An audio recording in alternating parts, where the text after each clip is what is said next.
Est-ce qu'il est possible de s'opérer tout seul de l'appendicite sans anesthésie? Vous allez me dire que c'est impossible. Eh bien, si un médecin russe l'a fait en 1961, il s'agit de Léonid Rogozov et c'est son histoire que j'ai décidé de te raconter. Alors qu'il participe à une expédition soviétique en Antarctique, il se diagnostique une crise d'appendicite qui, d'après lui, est en train d'évoluer vers une péritonite.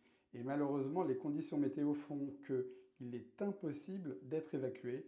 Il décide donc de s'opérer lui-même. Pour cela, il va être aidé de deux coéquipiers, un qui va lui passer les instruments et un autre qui va l'éclairer et montrer avec un miroir le champ opératoire parce qu'il n'est pas facile pour lui de le voir. Après s'être injecté de la lidocaïne qui est un anesthésique local, il fait une incision de 12 cm et farfouille dans ses entrailles jusqu'à sortir l'appendice qui était presque abcédé. Il est obligé de faire des pauses régulières parce qu'il est à deux doigts de perdre connaissance, mais il y arrive. L'opération a duré moins de 2 heures et quelques jours après, il était sur pied. De retour en Russie, il fut traité comme un héros national et a été comparé au grand Yuri Gagarin. Dis-moi en commentaire en combien de temps l'appendicite la plus rapide a été jamais réalisée.